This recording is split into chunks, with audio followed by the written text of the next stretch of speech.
سورہ معراج قرآن کریم کا ذکر سورہ ہے، جس میں ابتدائی آیات ہیں۔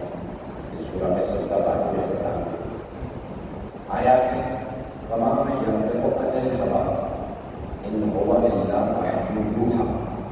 رسول خدا کبھی اللہ فرما میرا نبی کبھی ہمارے نفس سے کلام نہیں کرتا۔ وما ينطق عن الهوى، یہ کچھ بھی نہیں کہتے ہمارے نفس سے۔ ان هو الا وحی یوحی، جو کچھ کہتے ہیں وہ وحی الہی۔ ذرا ان الفاظ کو غور سے سن لیجیے گا۔ ان هو الا وحی یوحی، جو کچھ کہتے ہیں وہ وحی الہی، جو کچھ کہتے ہیں۔ اب پیغمبر نے جو کچھ کہا ہے وہ تین چیزیں بنتی ہیں، یا وہ قرآن ہے، یا حدیث قدسی ہے، یا حدیث نبوی ہے۔ جو کچھ بولا یا قرآن ہے، حدیث قدسی ہے، یا پھر حدیث نبوی۔ جو کچھ کیا زندگی وہ سب سنت نبوی ہے۔ توجہ ہو، اب نہ کہنا محمد ہم جیسے، وہ جو کہہ دیتے ہیں وہی ہوتی ہے۔ اگر بات پہنچ رہی ہو، جو کچھ کہہ دیتے ہیں، یا قرآن ہے، یا حدیث قدسی، یا حدیث نبوی، جو کچھ کرتے ہیں وہ سنت ہے، اوروں کا کوئی تقابل ہی نہیں۔ آج کسی بہرحال کراچی سے نہیں، کسی اور شہر سے ہیں، پاکستان کی ایک اور مولانا کہنا مناسب نہیں سمجھ رہا کو، اور مناسب 10 ممبر کے حساب سے مل نہیں رہا، بات اپنے آپ کو پڑھا لکھا سمجھتے ہیں، انہیں کچھ سمجھ نہیں آیا۔ انہوں نے اسی آیت کی تلاوت کی کہ بھئی یہ افراد ممبروں سے اس آیت کی تلاوت کرتے ہیں کہ رسول خدا جو کچھ کہتے ہیں اللہ کی مرضی سے کہتے ہیں، تو وہ جواب دے رہے تھے کہ نہیں، صرف شریعت میں، باقی جو کچھ اپنی ذاتی زندگی میں کہتے ہیں وہ اللہ کی طرف سے نہیں ہوتا، بس شریعت جب پہنچا رہے ہوتے ہیں قرآن تو اللہ کی طرف سے ہوتا۔ تو آیت میں کہاں تقیید ہے؟ اللہ نے آیت میں نہ کوئی قید لگائی ہے، نہ تخصیص کی ہے۔ عربی کی اصطلاحات اس لیے بتا رہا ہوں تاکہ وہ سن رہے ہیں تو سمجھ لیں۔ نہ اللہ نے قید لگائی ہے آیت میں کہ شریعت پہنچانے میں جو کہے وہی ہے، نہ اللہ نے تخصیص کی، اللہ نے مخصوص نہیں کیا، اللہ نے مطلق طور پہ کہا، ایبسلیوٹلی جنرلی جو کچھ کہے۔ جب انسان اللہ جب کوئی قانون کہہ دے کہ جو کچھ کہے، اگر اللہ خود تخصیص نہ کرے اور استثناء نہ بتائے تو استثناء نہیں ہے۔ مجھے استثناء بھی پہنچانا پڑے گا، تخصیص بھی پہنچانی پڑے گی۔ ابھی آپ جانتے ہیں نا کہ کچھ سابقہ حکمرانوں نے کہا تھا ہمیں استثناء دے دو، ابھی بھی نہیں پہنچ رہے ہیں۔ وہ یہ نہیں کہہ رہے تھے کہ ہم نے قانون نہیں توڑا، وہ کہہ رہے تھے ہمیں قانون میں استثناء دے دو، یعنی قانون ہے ہمیں ایکسیپشن دے دو، نہیں لو، یعنی قانون ہے اور ہمیں لاگو بھی ہو رہا، لیکن استثناء دے دو۔ کیوں؟ کیونکہ ہم وزیر اعظم رہے، ہم حکمران رہے، کیونکہ ہم حکمران رہے ہمیں استثناء دے دو۔ نہ جانے مسلمانوں کو کہاں سے عادت پڑی ہے، کس نے استثناء لیا۔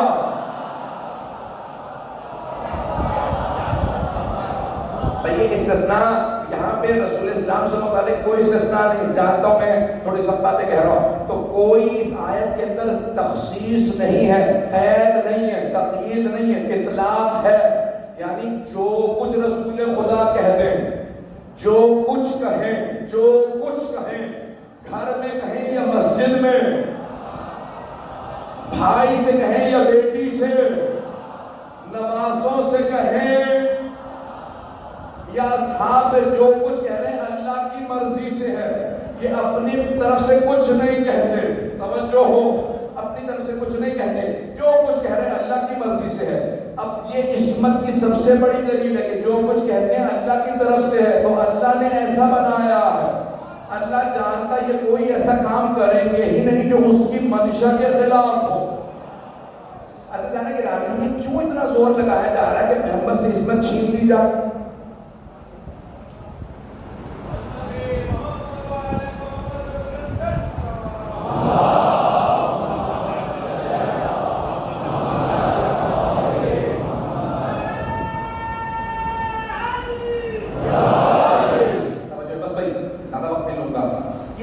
اتنی کوشش کی جا رہی ہے کہ یہ ثابت کیا جائے کہ پیغمبر اسلام صرف شریعت پہنچانے میں، قرآن سکھانے میں معصوم تھے، ذاتی زندگی میں نہیں. کیونکہ جانتے ہیں نا ذاتی زندگی پیغمبر کی اہل بیت کے ساتھ گزری ہے.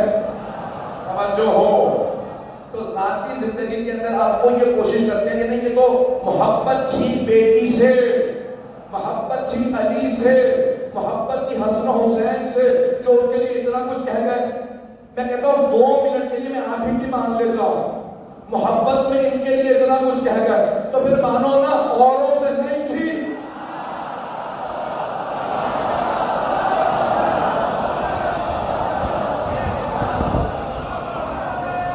پہنچ رہے کہ نہیں؟ بات پہنچ رہی؟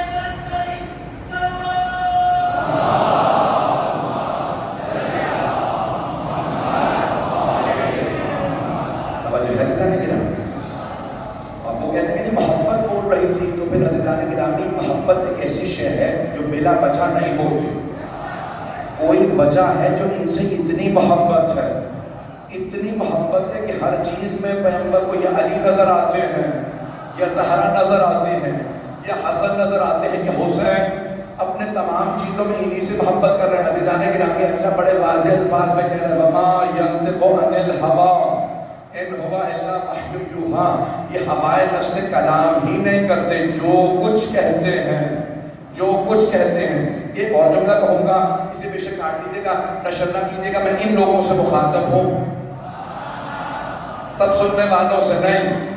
جو یہاں موجود ہے ان کے لیے پیش کر رہا ہوں، سن لیجیے گا عزیزان گرامی. اور سب محبت، جس محبت سے دیکھیں اسی محبت سے جملے کو سنیے گا. تو بہت سے کہتے ہیں کہ یہ نہیں، کسی بھی طرح سے ذاتی زندگی میں ثابت کر دیا جائے کہ معصوم نہیں تھے، صرف آفیشیل زندگی میں اپنی نبوت کے عہدے کے معاملات میں رسول خدا معصوم تھے، قرآن پہنچانے میں، شریعت پہنچانے میں، ذاتی زندگی میں نہیں تھے. تو ایک اور وجہ مجھے سمجھ آتی ہے کہ وہ پیغمبر کو معاذ اللہ عصمت سے نیچے اس لیے لانا چاہتے ہیں کہ جو بعد میں ان کی جگہ آ رہے ہیں انہیں وہ پیغمبر تک لے جا نہیں سکتے. جب پیغمبر تک لے جا نہیں سکتے تو پیغمبر کو اس طرح سے لایا جائے کہ باقی سب ویسے ہی برابر نظر آئے. جتنی کوشش کر لو پیغمبر پیغمبر ہیں، محمد محمد ہیں. معراج میں صحابہ نہیں گئے تھے.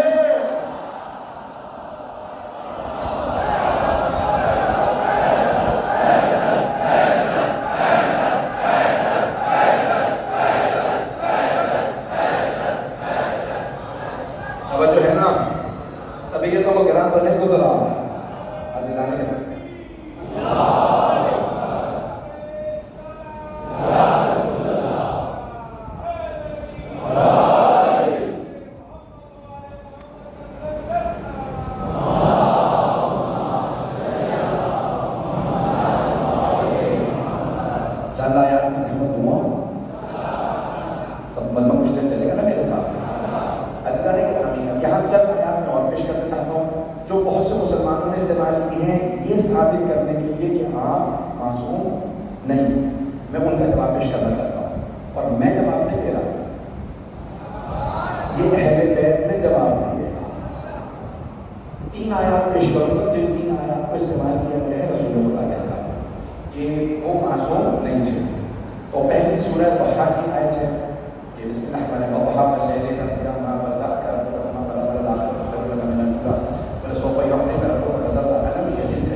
کیا اللہ نے آپ کو بغیر دولت کا باقی دولت نہیں دے دی؟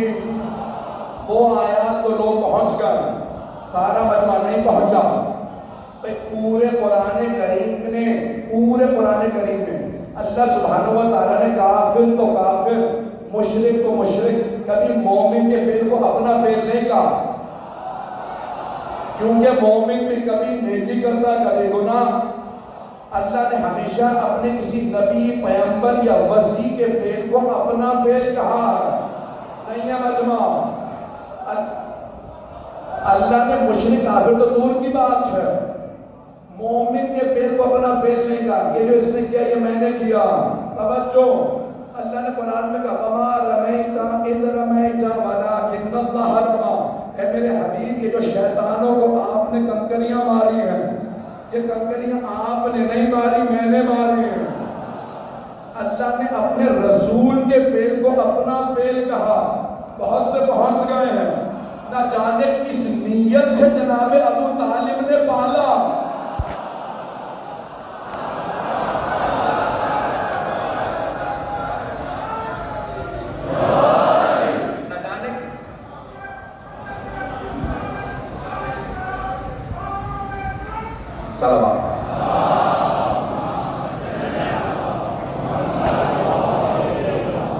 چلیے کچھ دیر، نہ جانے کس نیت سے حضرت ابو طالب نے پالا ہے کہ اللہ کہہ رہا ہے ابو طالب یہ آپ نے میرے حبیب کو گود نہیں دیا، یہ میں نے گود دیا ہے۔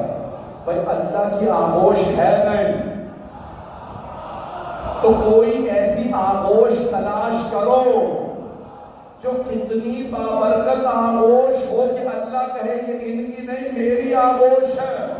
تو مجھے ایک ہی آغوش نظر آئی کہ جس میں پلنے والے کبھی محمد بنتے ہیں، کبھی علی بنتے ہیں، کبھی عقیل بنتے ہیں، کبھی جعفر طیار۔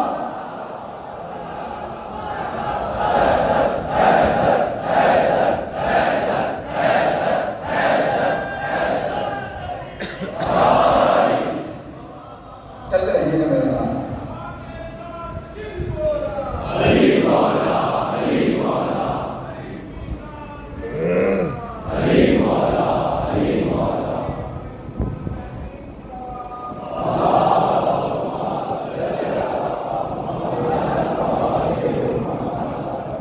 زیادہ زحمت نہیں تو میں چل کر دیکھتا ہوں۔ آخری آیت میں اللہ کہہ رہا ہے وَوَجَدَكَ ضَالًا فَأَغْنَىٰ وَوَجَدَكَ عَائِلًا فَأَغْنَىٰ، اور ہم نے آپ کو بے مایا بے دولت آ کے دولت دے دی۔ سب جانتے ہیں دولت جناب خدیجہ کی تھی، ایسی نیت تھی بیوی کی کہ اللہ نے کہا خدیجہ یہ دولت آپ نے نہیں دی ہم نے دی ہے۔ بھئی کسی کی دولت اتنی پاک ہو، حلال ہو، اعلان رسالت سے پہلی ہو، جناب خدیجہ نے اسلام کے اعلان رسالت سے پہلے دولت کمائی تھی، لیکن اتنی پاک دولت تھی کہ اللہ نے انہیں توفیق دی، سارے مسلمانوں کے قرضے انہوں نے اتارے۔ اور مسلمانوں اب احسان فراموشی نہ کرنا، اسلام پہ پیسہ دکھا جناب خدیجہ کا۔ اب مثل کی آیت کو بہت سے لوگ کہتے ہیں ہم نے آپ کو گمراہ پا کے ہدایت، اب یہ بہت سے مسلمانوں کا ترجمہ، اہل بیت کا ترجمہ کیا سننا چاہیں گے؟ میں دوسری دونوں آیات چھوڑ دوں گا اگر آپ حدیث کے زبان کریں۔ چلے میں سمجھاؤں گا، لوگ کہتے ہیں کہ رسول اللہ گمراہ تھے، اللہ نے ہدایت، اور آیت یہ پڑھتے واضح بتا واحد ظالمین جمع، پروردگار نے ہم نے غیر منظور نہیں بل ظالم، نہ ان پہ جن پہ میرا غضب ہے ان میں شمار کا، نہ جو ظالمین گمراہ ہیں وہ یہاں پہ آیت آئی ہے وَوَجَدْنَا ضَالًّا فَهَدَىٰ، اور اللہ نے ہم کو ماذ اللہ استغفر اللہ گمراہ پایا ہدایت کے لیے۔ تو کہا مولا لوگ کہتے ہیں کہ یہاں پہ بھی ضال کے معنی گمراہ کی، مولا نے کہا جو خود ہی گمراہ ہو،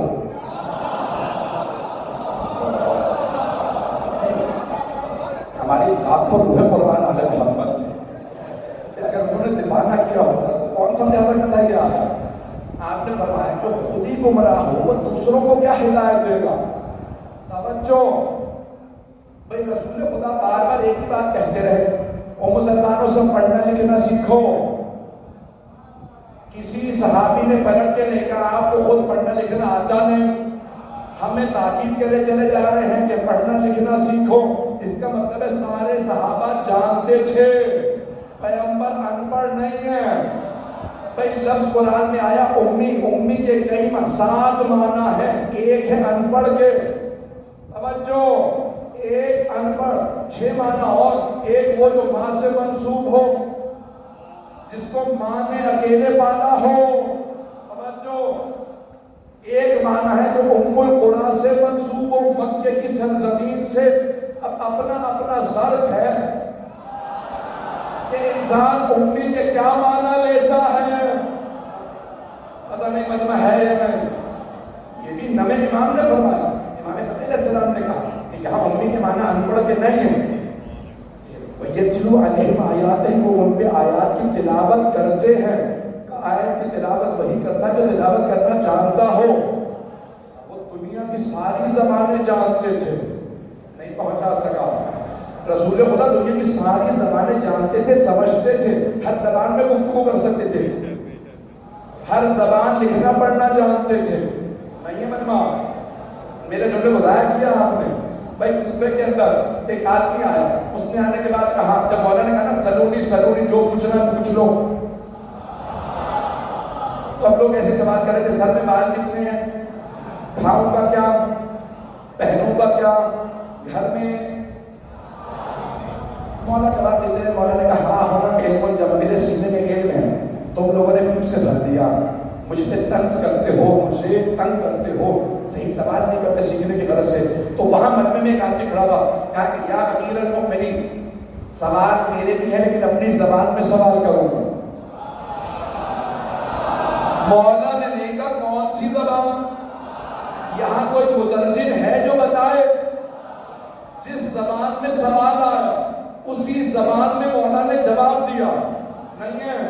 جس کتاب سے سوال آیا اسی کتاب سے جواب دیا، جس رفتار سے سوال آیا اسی رفتار میں جواب دیا۔ مولا نے یہ نہیں کہا کون سی زبان، جو ہمارے ہر امام نے اسی زبان میں جواب دیا۔ تو امام نے کہا ہم رسول خدا کے مسیح ہیں، جیسے ہم ہر زبان جانتے ہیں۔ روک کے ایک اور بات پیش کر، یقیناً بالکل طاقت نہیں آئی، پھر بھی خون جگر دے رہا ہوں۔ پیغمبر صلی اللہ علیہ وسلم مسجد نبوی میں تشریف فرما، آپ کے دائیں زانوں کے امام حسن مجتبیٰ 3 برس کے ہیں۔ ایک مرتبہ صحابہ کا مجمع، ایک بزرگ سر پہ عمامہ، کمر پہ پٹکا باندھ رکھا، اندر آئے، یا رسول اللہ کچھ سوالات کئی دنوں سے مجھے بہت تنگ کر رہے ہیں، حل نہیں مل رہا، تو میں نے سوچا آپ کے پاس آ کے سیکھ لوں۔ پیغمبر نے کہا میرے نواسے حسن سے پوچھو۔ صحابہ پریشان رہے، 3 برس کا بچہ اس بزرگ سے خود حل نہیں ہو رہا، اتنا قابل فہامہ انسان، قابل انسان، ان سے خود حل نہیں ہو رہے، بچہ کیا حل کرے گا؟ انہوں نے پھر فوراً کہا یا رسول اللہ اپنی زبان میں سوال کروں گا، میری زبان ہے عبرانی۔ اب سارے صحابہ کو، ارے بچہ، امام حسن آج تک ابھی مدینے سے باہر نہیں گئے، ان کی زبان میں کیسے جواب دیں گے؟ مولا حسن نے مسکرا کے دیکھا، اب بیٹھ جائیے، آرام سے سوال کیجیے، اطمینان سے پوچھیں، جس زبان میں چاہے پوچھیں۔ مولا حسن نے انہی زبان میں، انہی کی زبان میں جواب دیا۔ انہوں نے ایک مرتبہ کھڑے ہو کے مولا حسن کو سلام کیا، کہا یا رسول اللہ میں گواہی دیتا ہوں یہ حجت خدا۔ وہ اٹھے چلے، جیسے ہی جا رہے تھے نا دروازے تک پہنچے، پیغمبر نے کہا کیا بات ہے، تعجب سے کیا دیکھ رہے ہو؟ کہا یا رسول اللہ کون تھے، کہاں سے آئے تھے، کس زبان میں بات کر رہے تھے؟ کہا یہ ہے میرا بھائی خضر، یہ نبی خضر ہے، ان کے سوالات حل نہیں ہو رہے تھے، حسن نے حل کر دیے۔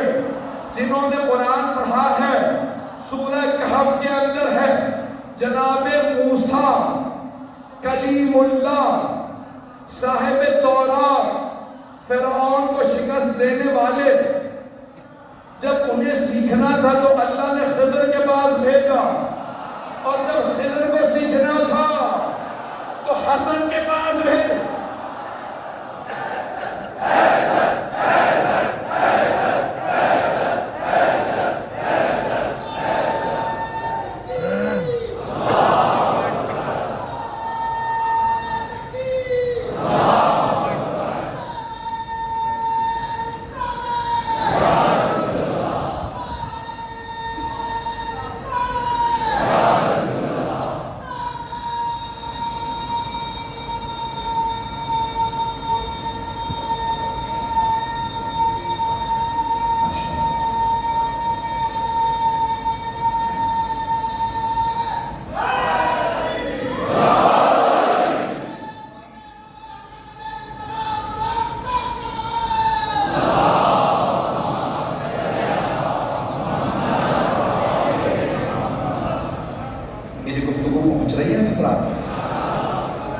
عزیزان گرامی اسی زبان میں جواب دیا. امی کے بھی معنی میں نے سمجھا دیا ہے.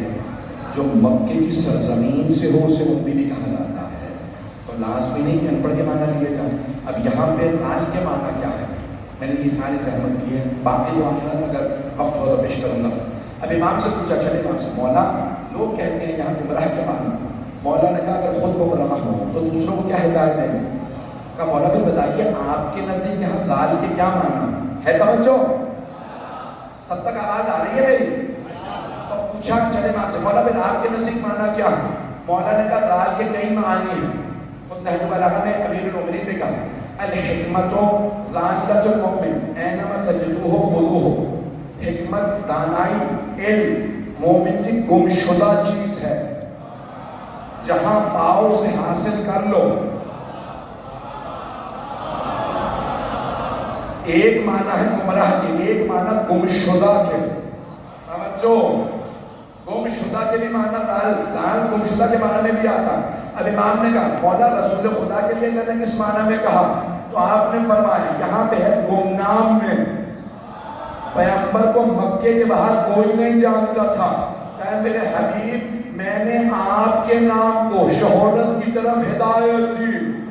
وَرَفَعْنَا لَكَ ذِكْرَكَ ہم نے آپ کے ذکر کو بلند کیا ہے. چھٹے امام سے پوچھا مولا تفسیر کیا ہے. کہ وہی جو عبد المطلب نے کہی تھی. پیغمبر کے دادا نے فرمایا تھا. جب سارے مکے والوں نے کہا ہمارے گھر پہ بچہ پیدا ہوا نے یہ نام رکھا یہ نام, تو جناب عبد المطلب نے ہاتھوں پہ اٹھایا کہ سب میں کہوں محمد. میں نے اپنے پوتے کا نام محمد رکھا. سارے مکے والے خاموش ہو گئے کہ عبد المطلب آج تک کسی کا نام محمد نہیں.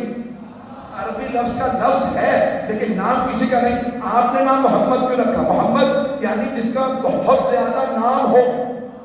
ہم سے ہے ایک ہے حامد حمد کرنے والا, محمود جس کی حمد کی جائے, محمد جس کا نام بڑا بلند ہو. تو جناب عبد المطلب نے کہا میں دیکھ رہا ہوں میرے اس پوتے کا نام بہت بلند ہوگا, سب سے زیادہ رکھا جائے گا. مجمع نہیں ہے برطانیہ کی جہاں سارے ریکارڈ مرتب ہوتے ہیں. انہوں نے کہا آج دنیا کے اندر سب سے زیادہ پہلا نام فرسٹ نیم سب سے زیادہ رکھا جانے والا نام ہے محمد, اور سر نیم آخری نام ہے حسین.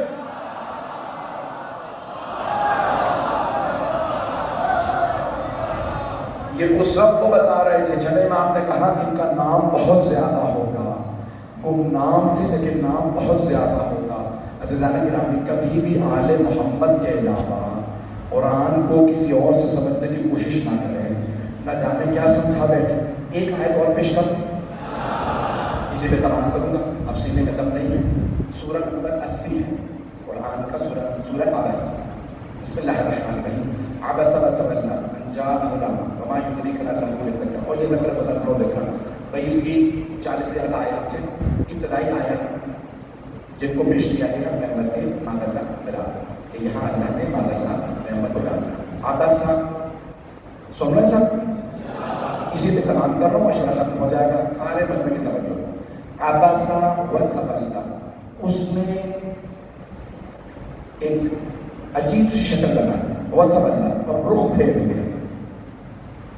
ان جاءه الأعمى جب اس کے پاس ایک نابینا ہے. اب وہ کہتے ہیں معاذ اللہ استغفر اللہ یہ رسول خدا سے مقابلت ہے. ہماری تمام تفسیر اٹھا کے دیکھیں شیعہ تفسیر ہو, مجموع البیان ہو, صافی ہو, قدیمی التبیان ہو, تفسیر کاف ہو, تفسیر المیزان, سب جگہ ایک ہی بات لکھی چلے امام سے. اب میں نام نہیں لکھ سکوں گا, میری مجبوری کہ کس کے متعلق ہے. پوچھا چلے امام سے مولا کس کے متعلق ہے. لوگ کہتے ہیں رسول خدا. اللہ جب بھی رسول خدا سے خطاب کرتا ہے نا تو کہتا ہے آپ.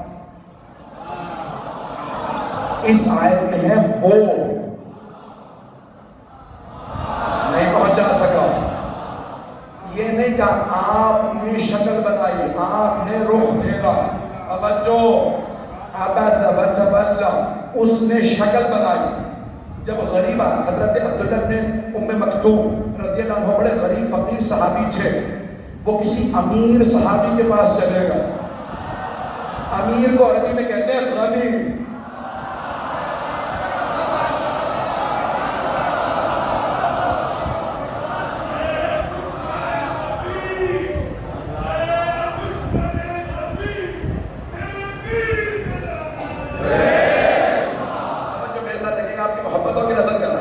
سلامت رہے سب لوگ.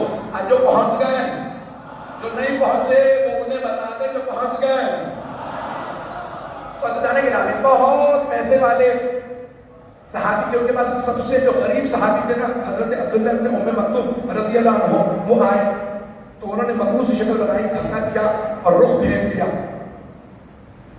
اب ان کے متعلق تو کہہ نہیں سکتے تھے، تو کہا کہ نہیں، اللہ نے رسول خدا سے کہا ابسا وتولا، اس نے شکل بنائی اور اپنا رخ پھیر دیا. جاءہ الاعمی، جب ایک نابینا ان کے پاس آیا، وما یدریک لعلہ یزکیٰ اور یذکر فتنفعہ الذکریٰ. وقت نہیں ہے ابھی. اسی قرآن ہی نے اگر پڑھ لیا ہوتا تو کوئی نہ کہتا یہ پیغمبر سے متعلق ہے.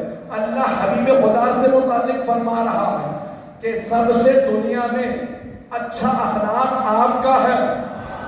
انک لعلی خلق عظیم.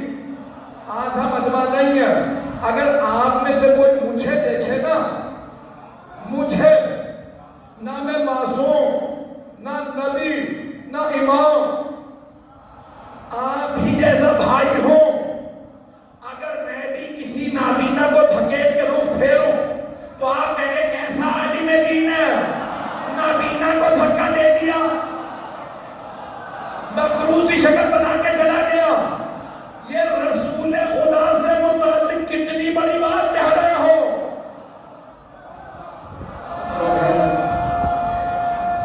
بات پہنچ گئی.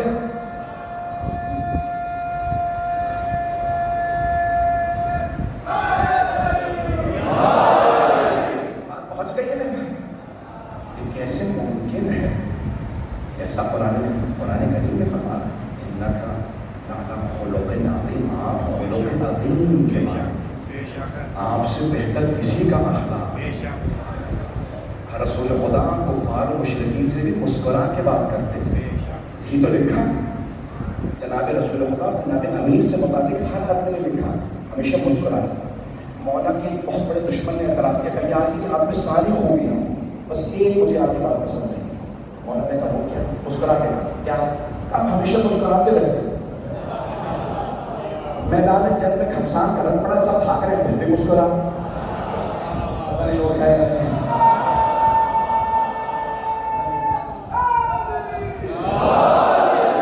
آپ پہنچ رہے ہیں.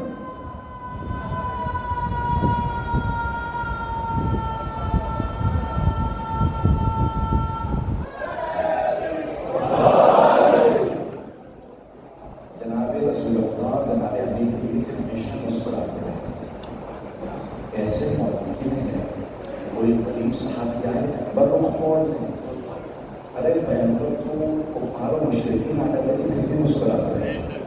وہ خاتون مشرکہ جو راستے میں کانٹے پھینکتی تھی اور پیغمبر پہ اوجڑی گرا دیتی تھی، آپ تو اس سے بھی جب دیکھا نا کہ آج وہ اوجڑی پھینکنے والی نہیں آئی، پوچھا آج وہ نظر نہیں آ رہی، لگتا بیمار ہے، آپ اس کے بھی گھر چلے گئے. اب وہ سمجھی کہ بھائی میں تو بوڑھی خاتون، لگتا ہے یہ آج مجھے سزا دے دی. پیغمبر اسلام نے کہا آج آپ اوجڑی ایک مرتبہ رونے لگے. کہا پھر کیوں آئے ہیں؟ کہ اگر دوا چاہیے تو میں لا دیتا ہوں، طبیب چاہیے ہو تو میں لا دیتا ہوں، اگر کھانا نہیں ہے تو لانے کے لیے تیار ہوں. جس حبیب کا ایسا اخلاق ہو. پتہ نہیں پہنچی بات یا نہیں پہنچی. کیسے ممکن ہے کسی غریب صحابی سے رخ پھیرنے؟ رضوان کے نامی یہ تمام آیات آل محمد سے سمجھ میں آ گیا. بس میں نے زحمت کو تمام کیا. آج شب عاشور پورے سال کی سب سے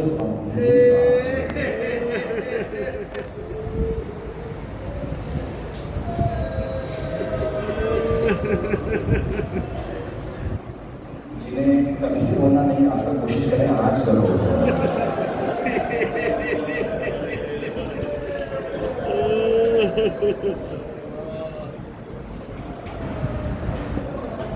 مجھ سے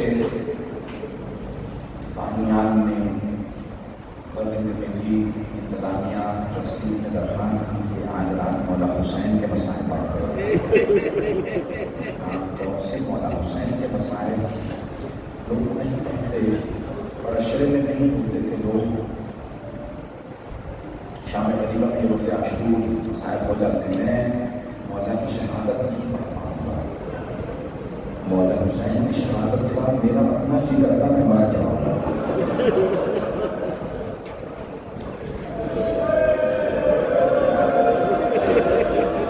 مولا حسین کی 3 رخصتیاں ہیں، میں تینوں رخصتیاں پیش کروں گا اگر سننا چاہیں۔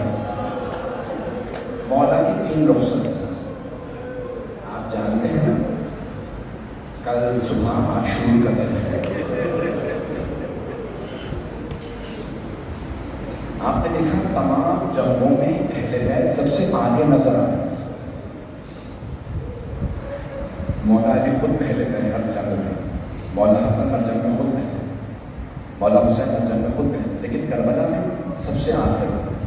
جانتے ہیں کہ ہر جنگ میں جینا آسان تھا، مرنا مشکل تھا، لیکن کربلا میں مرنا آسان تھا، جینا بڑا مشکل تھا۔ کیوں؟ بھوک پیاس تھی اور فیصلہ ہو چکا تھا سب نے مارے جانا ہے، تو مولا حسین نے کہا پہلے اصحاب چلے جائیں کیونکہ یہ جنت پہ جلدی پہنچ جائیں، اور پھر اہل بیت جائیں، اور ان میں بھی حضرت عباس آخر میں، پھر سب سے آخر میں مولا حسین۔ اصحاب انصار ایسے کہ جان دینے کے بعد بھی پوچھتے تھے مولا آپ راضی ہیں؟ میرے طرف دیکھیے گا، آج ہی کرنا تفصیل سے پڑھیں، کچھ دیر کے لیے میں کوشش کروں گا کہ کربلا کا نقشہ آپ کے سامنے آ جائے۔ مولا جب نماز پڑھ رہے تھے نا ظہر کی، تو اس وقت ایک بہت ہی ضعیف، سب سے جو بوڑھے بزرگ شہید کربلا ہے، حضرت سید 97 برس کی ہیں، 97 ایج، ان کی کمر جھکی ہوئی تھی، ہمیں پڑی ہوئی تھی، اور ہاتھ میں ایسا تھا چل نہیں سکتے تھے پوری طرح سے، تو آئے مولا کے پاس، مولا اجازت ہے میں شہید ہونے جانا چاہتا ہوں۔ مولا نے کہا سعید آپ سے چلا تو جا نہیں رہا، سعید آپ کی آنکھوں سے نظر نہیں آتا، آپ کی بینائی کمزور ہے، چل نہیں سکتے، بزرگ ہیں۔ جناب سعید رونے لگے، کہا مولا مجھے محروم نہ رکھیے گا، مولا میں آپ کا قربان ہونے آیا ہوں، مولا مجھے اجازت ضرور دیجیے گا۔ جانتے مولا حسین نے کیا کیا؟ کہا سعید ابھی جب میں نماز پڑھوں گا نا، آپ میرے سامنے کھڑے ہو جائیں گے، جو تیر آئے وہ آپ لے لیجیے گا، دیکھیے گا میری طرف۔ جناب سعید کے پاس 3 پٹیاں تھیں، انہوں نے ایک کمر پہ باندھی تاکہ کمر سیدھی ہو جائے، دونوں ہاتھ کمر پہ رکھے، کمر کو سیدھا کیا، پھر ایک ہوا پہ باندھی تاکہ میں دیکھ سکوں۔ تیسری پٹی اگر میں جنگ پہ جاتا نا تو کہتا میرے پاؤں باندھو تاکہ میں گھوڑے سے گر نہ جاؤں۔ بہت جذبہ ہے صالح حسین میں۔ ایک مرتبہ جناب سعید مولا حسین نے نماز شروع کی، اللہ اکبر، جناب سعید نے دونوں ہاتھ کمر پہ رکھے، نہیں کر دیجیے گا، کمر پہ ہاتھ رکھے، کمر کو سیدھا کیا، کھڑے ہو کے سامنے سے تیر آیا سینے پہ بھی۔ آپ جانتے ہیں نا تیر تیزی سے اندر جاتا ہے، نکالنا بڑا مشکل ہوتا ہے، تکون ہوتا ہے نا، نکال نہیں سکتے، سینے میں تیر لگا۔ بزرگ تھے، لب کانپنے لگے، پیاسے تھے، ایک مرتبہ دیکھا کہ مجھے تکلیف ہے، دوسرا تیر آیا پھر بھی سینے پہ لگا، 6 تیر سینے میں لگے، 1 تیر گردن میں لگے۔ اب جب بہت زیادہ کانپنے لگے نا تو ایک مرتبہ نگاہوں کو اٹھایا، کیونکہ ہاتھ تو کمر پہ تھے، انسان دعا کے لیے ہاتھ بلند کرتا ہے، جناب سعید نے نگاہوں کو بلند کیا، کہ پروردگار بس اتنی طاقت دے تیرے حسین کی نماز سماعت ہو جائے، میں تب تک نہ گروں جب تک تیرا حسین نماز میں ہے۔ بس ایک مرتبہ مولا حسین نے کہا السلام علیکم ورحمۃ اللہ وبرکاتہ، جناب سعید سمجھ کے مولا کی نماز تمام ہو گئی۔ جیسے ہی ان کی نماز تمام ہوئی، جناب سعید نے اپنے آپ کو چھوڑ دیا، جیسے گرنے لگے نا مولا حسین تیزی سے آگے بڑھے، ایک ہاتھ ان کی گردن پہ رکھا، دوسرا کمر پہ رکھا، بڑے آرام سے زمین پہ لائے، انہیں لٹا کے ان کا سر اپنے زانوں پہ رکھا۔ جناب سعید نے کانپتے ہوئے لبوں سے کہا مولا کیا آپ مجھ سے راضی ہیں؟ مولا کیا آپ مجھ سے راضی ہیں؟ مولا حسین نے کہا سعید میں راضی، میری ماں فاطمہ آپ سے راضی، میرے بابا علی آپ سے راضی، میرے جد رسول خدا آپ سے راضی، سعید میرا اللہ آپ سے راضی۔ اجرکم اللہ، بس پہ وقت گزر گیا ہے۔ جناب سید الشہداء صبح سے لاشیں اٹھا رہے ہیں۔ اشقیاء کہتے ہیں جیسے جیسے عاشورے کا دن گزر رہا تھا مولا حسین کے چہرے کا نور بڑھتا چلا جا رہا تھا۔ مولا پہ کوئی خوف نہیں تھا، جلال بڑھ رہا تھا۔ بس ایک مرتبہ جناب سید الشہداء آخری ودا کے لیے خیموں میں واپس آئے۔ سب سے پہلے مولا سجاد کے خیمے میں گئے۔ مولا سجاد ایک چٹائی پہ لیٹے ہوئے تھے۔ میری طرف دیکھیے گا، مولا حسین آگے بڑھے، مولا سجاد کا دائیں بازو پکڑا اور ایک مرتبہ کا سجاد میں اسرار امامت سونپنے آیا۔ مولا سجاد نے آنکھیں کھولی، جو غش میں تھے، دیکھا میرے بابا سر سے لے کے پاؤں تک لہو لہا۔ مولا سجاد نے خود بتایا میرے بابا بہت زخمی تھے۔ جانتے کیا کیا مولا سجاد نے؟ کہا بابا یہ کیا حالت بنا رکھی ہے؟ این عمی العباس، بابا میرے چچا عباس کہاں ہیں؟ مولا حسین نے کہا تو پہنچے بیٹا عباس مارے گئے۔ کہا بابا این اخی علی الاکبر، بابا میرا بھیا علی اکبر کہاں؟ مولا حسین نے نہیں بتایا، علی اکبر مارے گئے۔ جانتے کیا کہا؟ کہ سجاد آپ کب تک پوچھتے رہیے گا، میں کب تک بتاتا رہوں گا؟ بیٹا خیمے میں مردوں میں یا آپ باقی ہیں یا کچھ دیر کا مہمان میں باقی؟ سجاد اب کوئی نہیں کہا، سجاد اب کوئی نہیں کہا۔ مولا سجاد نے آواز دی پھوپھیا ماں میرا عصا لا دیجیے، میری تلوار لا دیجیے۔ بیٹا عصا کیوں چاہیے؟ کہ پھوپھیا ماں مجھ سے کھڑا نہیں ہوا جا رہا، میں عصا کا سہارا لوں گا، بابا کی تعظیم کروں گا۔ کہ تلوار کیوں چاہیے؟ کہ میں بابا کا دفاع کروں گا۔ کہ نہیں بیٹا آپ پہ جہاد ثابت ہے، آپ امامت کے وارث ہیں۔ اب میری سن لیجیے، مولا نے جو وصیتیں کی، مسائل ہیں، تفصیل کا وقت نہیں۔ جانتے ہیں مولا نے کیا وصیت کی؟ کہ سجاد جب آپ مدینے جائیے گا اور میرے شیعوں سے ملیے گا تو میرے شیعوں سے کہیے گا شیعہ جی مہما شرعتم ما علیکم فاذکرون، اے میرے شیعوں جب بھی ٹھنڈا پانی پینا مجھ غریب کی پیاس کو ضرور یاد کرنا۔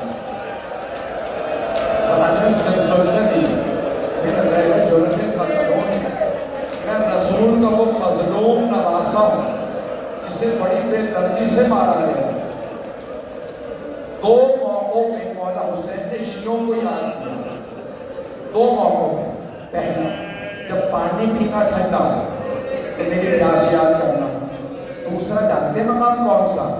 مولا کہتے ہیں یا لیتکم فی یوم عاشورا جمیعا تنظرون کیف استسقی لطفل فابوا یخملون۔ اے میرے شیعوں کاش تم سب کربلا میں ہوتے، دیکھتے میں نے اپنے بچے کے لیے کیسے پانی مانگا۔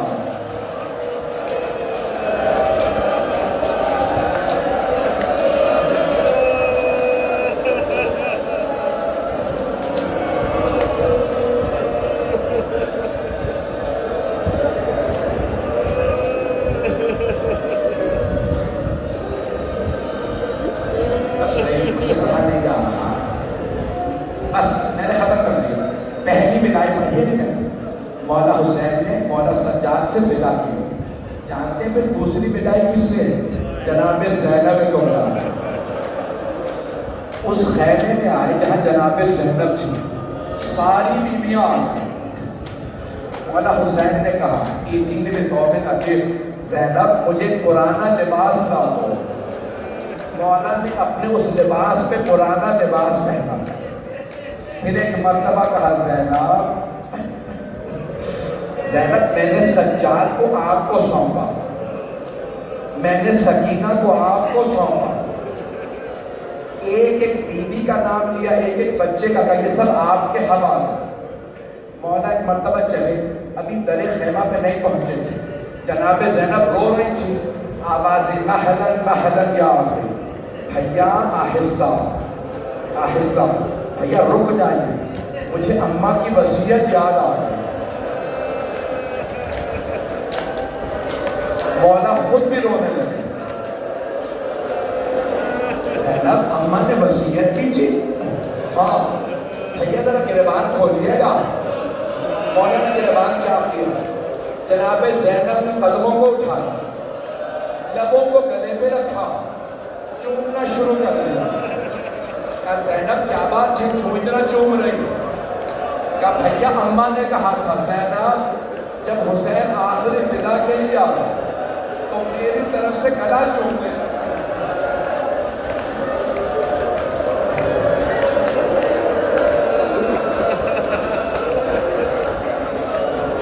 نہیں میرے بھائی، نہیں میرے بچے، سنیں گے بس دو منٹ دیکھیں گے میری طرف، برداشت کریں گے، چھوڑ دوں یا پڑھوں؟ بس ایک مرتبہ مولا حسین نے کہا بہن ذرا اپنی کلائیوں سے چادر ہٹانا۔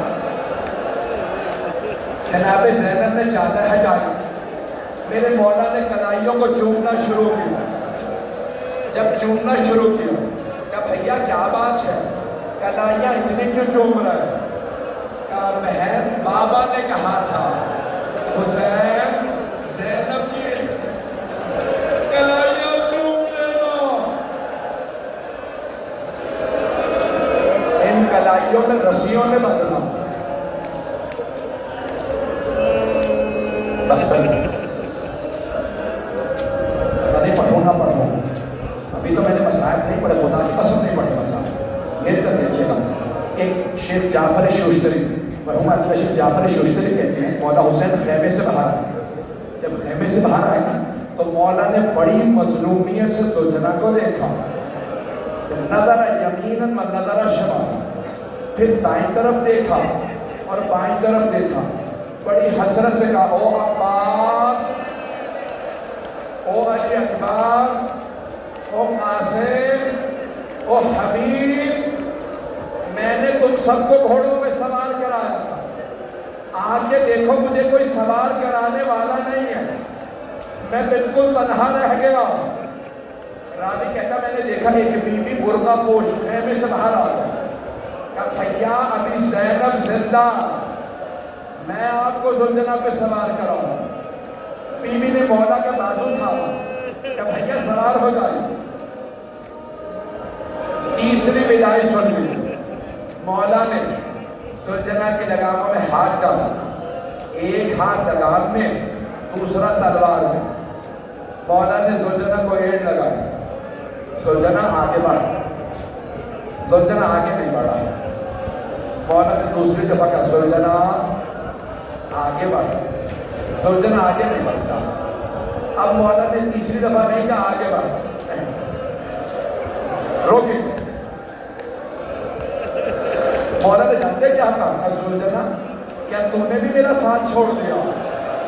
زلجنہ میرے بھائی مارے گئے، میرے اصحاب مارے گئے، میرے بیٹے مارے گئے، کیا تم نے بھی ساتھ چھوڑ دیا؟ زلجنہ کے آنسو بہنے لگے، بے زبان جانور تھا، سر کو جھکا دیا۔ جب مولا نے زلجنہ کے پچھلے قدموں کی طرف دیکھا، ایک چھوٹی سی بچی زلجنہ کے قدموں سے دیکھتے تھے،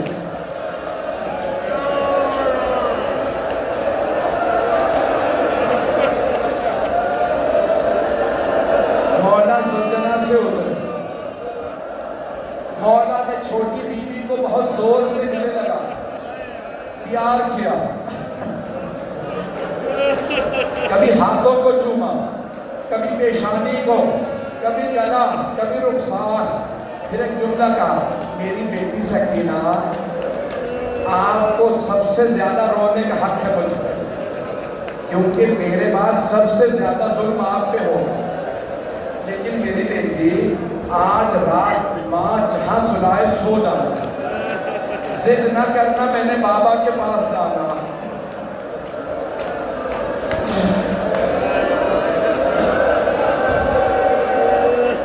بیوی نے کہا بابا آپ جب مجھے سینے پہ سلایا کرتے تھے, آپ ہمیشہ کہا کرتے تھے اسلام میں بیٹوں کا بھی حق ہے, بیٹیوں کا بھی حق ہے. بابا آپ بھیا علی اکبر کو ساتھ لے گئے, بھیا علی اصغر کو ساتھ لے گئے. بابا بتائیے میرے حصے میں کیا ہے؟ ہاتھ جوڑ کے کہہ رہا ہوں سب میری طرف دیکھیے گا. آخری جملہ, میں شہادت نہیں پڑھوں گا. جناب سید الشہداء نے کچھ خاک کربلا اٹھا, جناب سکینہ کے سر میں ڈالا. جناب سکینہ نے کہا بابا یہ کیا کیا, میرے سر میں خاک کیوں ڈالے؟ کہا بیٹی آپ کے حصے میں یتیمی آئی ہے, آپ کے حصے میں اسیری آئی ہے, آپ کے حصے میں شبر کے تماچے آئے.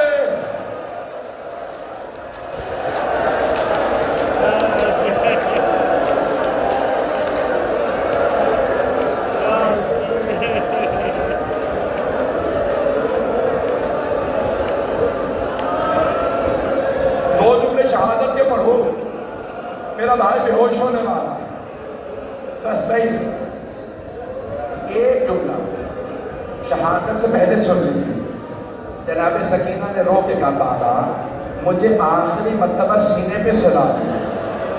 مولا حسین خاک کربلا پہ لیتے, بیٹی کو سینے پہ لگا. پیار کر کے کہا بیٹی ماں جہاں سلائے سو ڈالا. بس بھائی مولا حسین سلجنا پہ سوار ہوئے, میدان میں آئے, 3 حملے کیے. ایک مرتبہ آواز آئی یا ایتھا النفس المطمئنہ ارجعی الی ربک راضیۃ مرضیہ. مولا حسین نے سلجنا کو روکا. جیسے ہی روکا نا عمر سعد نے کہا سب تیر چلاؤ. سب تیر چلانے لگے. مولا کے پورے جسم میں تیر. جناب زینب کہتی ہے زلزلہ آنے لگا, میرا دل منہ کو آنے لگا. میں خیمے سے باہر آئی, دیکھا چاروں طرف سے لوگ ایک آدمی کو تیر مار رہے ہیں. میں تلہ زینبیہ پہ چڑھی.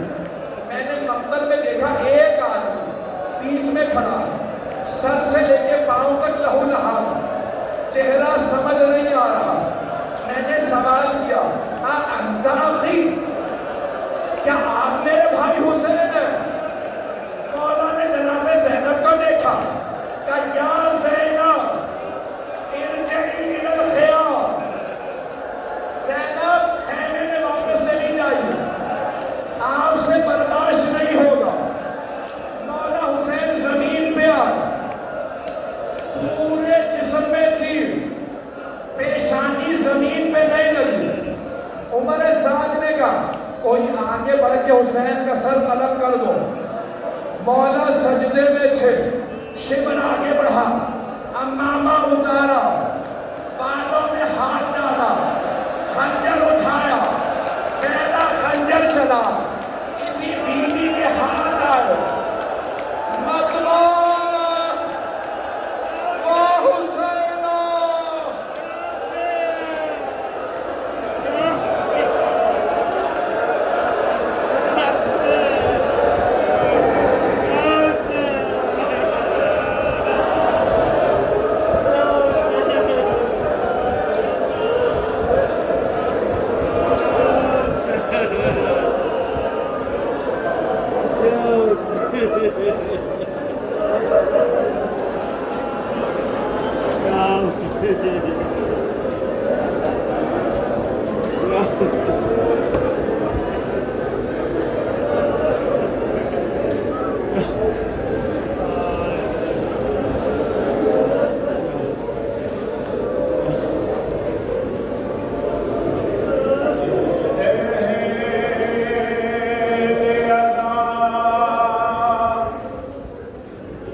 تب بولے حسین علی سر کو جھکا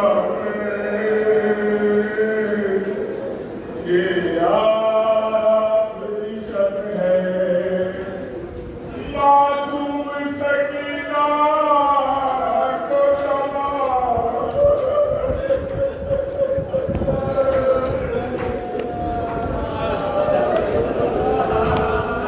معصوم سکینہ کو تماشوں سے بچانا سلانا کل ہم تو نہیں ہوں گے یہاں اے میری خواہر یہ آخری شب ہے اور لٹ جائے گی کل دست پہ اکبر کی جوانی اے زندہ ہے بس رات کو شہزادہ اکبر یہ آخری شب ہے کھل جائے گا کل اکبر دی جہاں کا سینہ روئے گی سکینہ دیکھ لو اے مادر اکبر یہ آخری شب ہے اور زینب نے کہا نو محمد کو بلا کر سینے سے لگا کر قربان پیارے میرے دل پہ یہ آخری شب ہے اور شے بولے سکینہ سے میری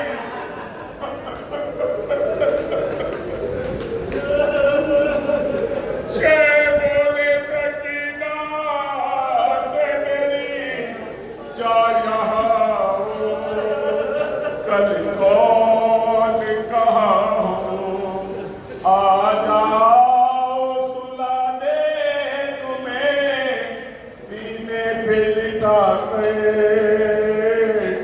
یہ آخری شب ہے اور سیدانیوں کے خیموں میں کل خاک اڑے گی بس خاک اڑے گی سب رونق لے جائے گی کل خاک مل کر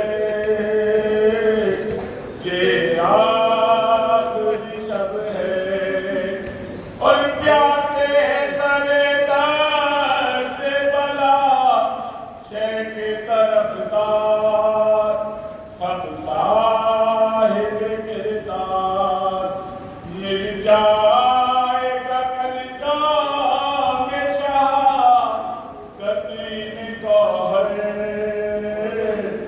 یہ آخری شب ہے یہ آخری شب ہے یا حسین یا حسین یا حسین یا حسین یا حسین یا حسین